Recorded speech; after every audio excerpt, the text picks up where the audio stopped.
and so much more is the host of the #1 rated cable show, 10 o'clock on Sunday evenings, Life, Liberty, and Levin. Thank me. God bless us. And the host of CRTV's Levin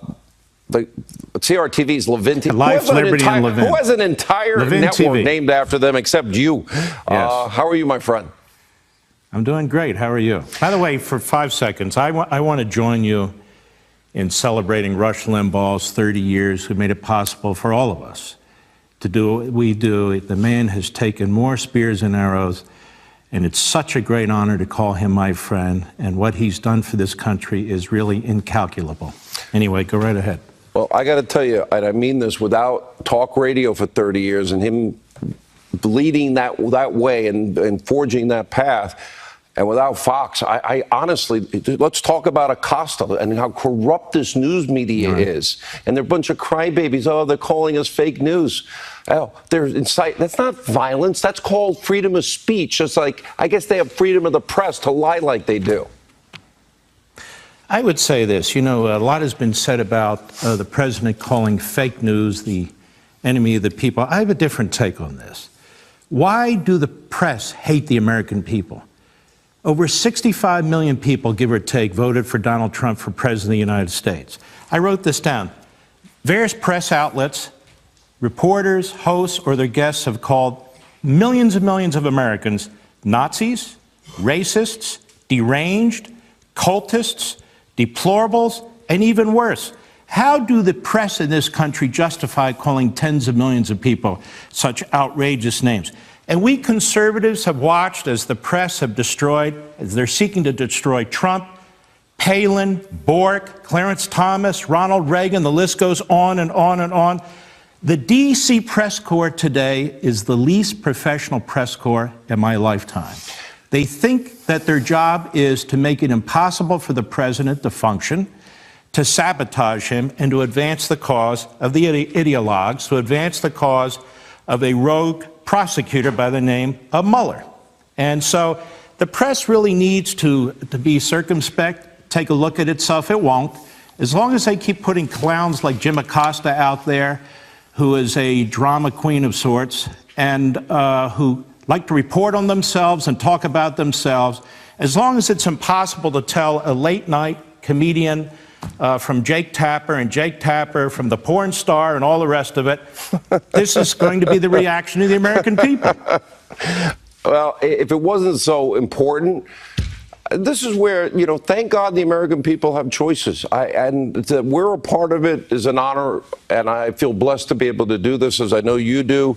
Let me ask you this and let you put on your attorney's hat for a minute. For those that don't know, you were the chief of staff, or I think one of the greatest attorney generals ever, and that was Ed Meese. Why would they ever allow an illegitimate investigation run by Mueller and his merry band of Democratic donors to interview President Trump when there's no evidence? Collusion's not a crime, no evidence whatsoever. It's been a witch hunt from day one. Look at what they're doing with Manafort. I think Attorney General Meese at this point would have stepped in. I honestly do. And Newt Gingrich was onto something there. Much of the power being exercised by the Deputy Attorney General in lieu of the Attorney General has nothing to do with Jeff Sessions' recusal. Jeff Sessions will not be attacked by the media as long as he's quiet. The minute he speaks up or does something, he will be attacked. Look, the Manafort trial, here's what I don't get. Most of the issues they're raising, if he did all these things, bank fraud, embezzlement, tax fraud, and all the rest, and he did it during the Obama administration, who was the FBI director? Mueller. Mueller was the FBI director. He did nothing about it, apparently, when he was the FBI director. Apparently, they didn't know anything. So now Manafort is the campaign chairman for Donald Trump, and they throw 17 left-wing Democrat prosecutors at the guy who worked for the special counsel. That is a matter for the U.S. Attorney's Office in the Eastern District of Virginia. That's number one. Now, Mueller's pushing the other cases to the Southern District of New York.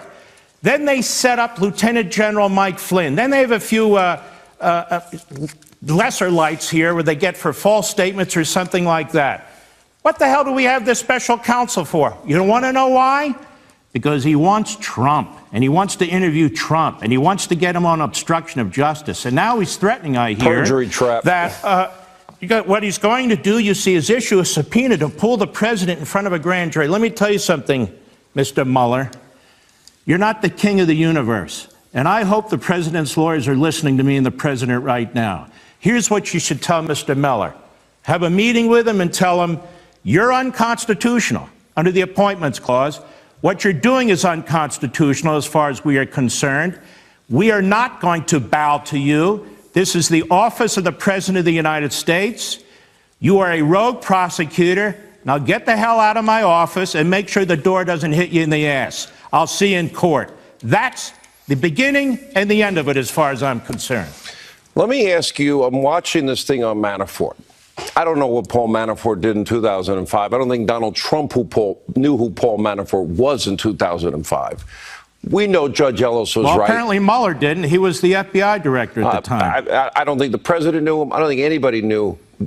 But they pulled this out of mothballs just to put the screws to him so they could get him to sing or compose, as Judge Ellis said, so that they could prosecute or impeach Trump.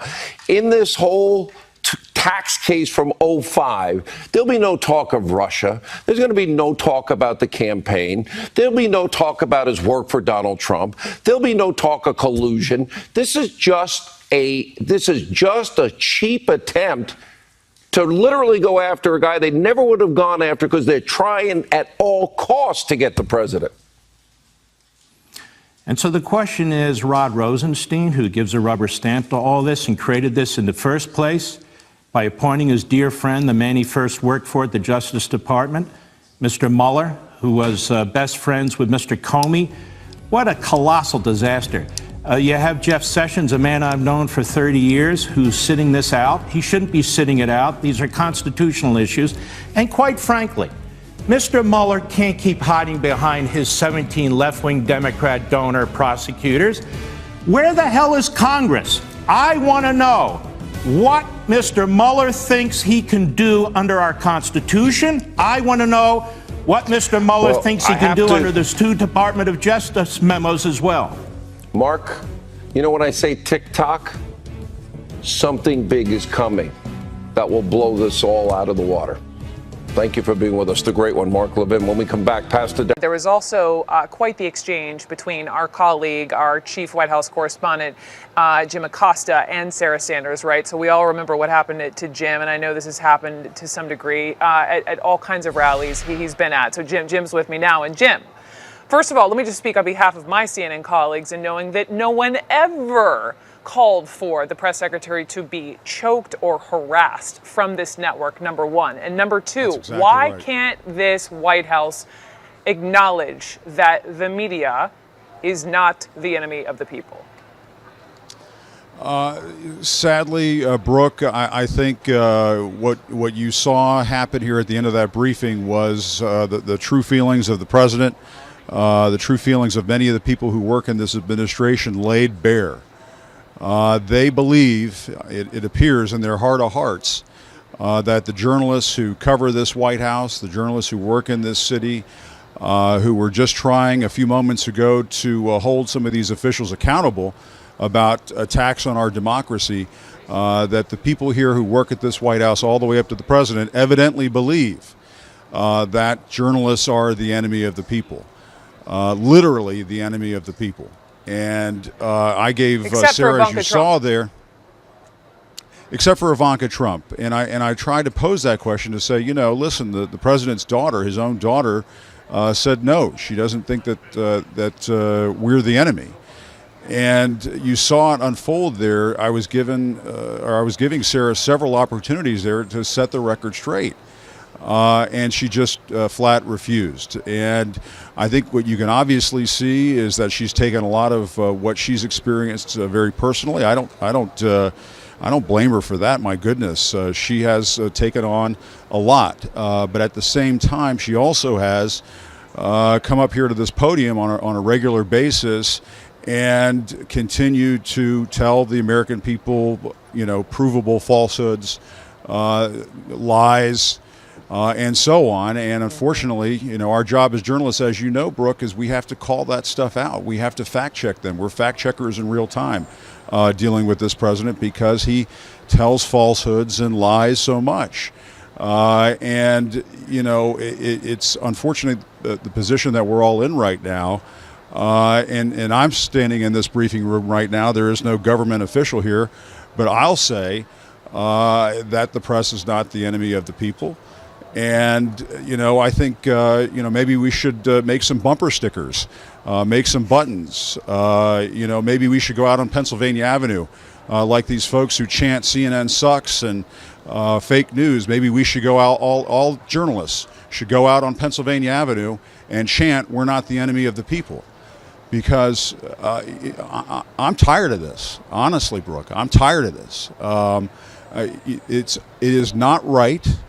It is not fair. It is not just. It is un-American to come out here and call the press the enemy of the people. And Ivanka Trump knows that. I don't know why her father doesn't.